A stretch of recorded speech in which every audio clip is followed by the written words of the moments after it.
En 1950, Alan Turing, un mathématicien et informaticien britannique visionnaire, publie un article révolutionnaire intitulé Computing Machinery and Intelligence. Dans cet article, il pose une question qui allait façonner l'avenir de l'intelligence artificielle. Une machine peut-elle penser? Alan Turing a également introduit le concept du jeu de l'imitation, maintenant connu sous le nom de test de Turing. Le but est de déterminer si une machine peut penser, ou plus précisément, si elle peut tenir une conversation de manière si convaincante qu'on ne puisse pas la distinguer d'un être humain. Voici le principe de base. Un évaluateur, un humain, est séparé de deux autres entités. L'une de ces entités est un autre humain et l'autre est une machine, un programme informatique. L'évaluateur pose des questions aux deux entités par écrit, par exemple, via un clavier et un écran, pour ne pas être influencé par la voix ou l'apparence.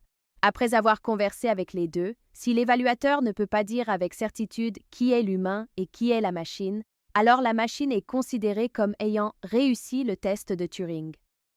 C'est ce qui s'est passé avec le programme ELIZA développé par Joseph Weizenbaum au MIT entre 1964 et 1967. Le script le plus célèbre d'ELIZA était appelé Doctor.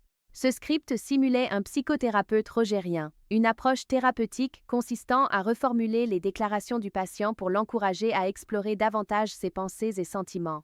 Par exemple, si un utilisateur disait « Je suis triste », ELIZA, exécutant le script Doctor, pourrait répondre « Pourquoi dites-vous que vous êtes triste ?» ou une autre question ouverte basée sur les mots de l'utilisateur.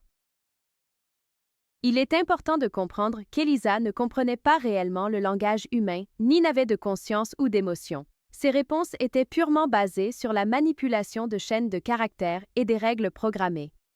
Malgré sa relative simplicité technique comparée aux normes actuelles, ELIZA a eu un impact significatif. De nombreux utilisateurs, y compris, selon la légende, la propre secrétaire de Weizenbaum, ont été convaincus qu'ils interagissaient avec une entité intelligente et empathique. Certains utilisateurs partageaient des pensées et des émotions personnelles profondes avec le programme. Ce phénomène, où les gens attribuent une compréhension et une intelligence humaine à des programmes informatiques, même simples, est devenu connu sous le nom de « effet ELIZA ». Weizenbaum lui-même a été surpris et même troublé par la facilité avec laquelle les gens s'attachaient émotionnellement au programme et surestimèrent ses capacités. Cette observation l'a amené à réfléchir de manière critique aux implications de l'intelligence artificielle et à la relation entre les humains et les ordinateurs. Mais revenons aux années 50. En 1956, la conférence de Dartmouth College a marqué la naissance officielle de l'intelligence artificielle en tant que domaine de recherche. Des chercheurs de diverses disciplines se sont réunis pour explorer la possibilité de créer des machines capables de simuler l'intelligence humaine. C'est lors de cette conférence que le terme intelligence artificielle a été inventé, donnant une identité à ce nouveau domaine.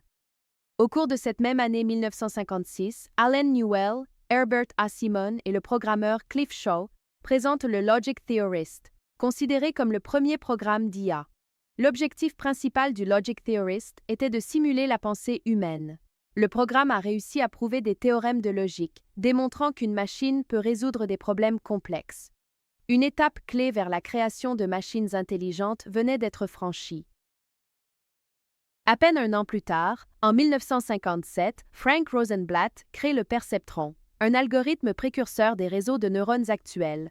Il marque une avancée importante dans l'apprentissage automatique, permettant aux machines de reconnaître des motifs et de classer des données. Toutes ces rapides avancées auraient pu laisser penser que la recherche en intelligence artificielle allait s'accélérer de façon vertigineuse. Mais en 1973, à la demande du Science Research Council, SRC, du Royaume-Uni, le mathématicien britannique Sir James Lighthill publie un rapport intitulé Artificial Intelligence, a General Survey. Ce rapport avait pour objectif d'évaluer l'état de la recherche en intelligence artificielle dans le pays et de guider les décisions de financement. Dans son rapport, Sir Lighthill critique le manque de progrès et de constance dans la recherche et le développement de l'IA.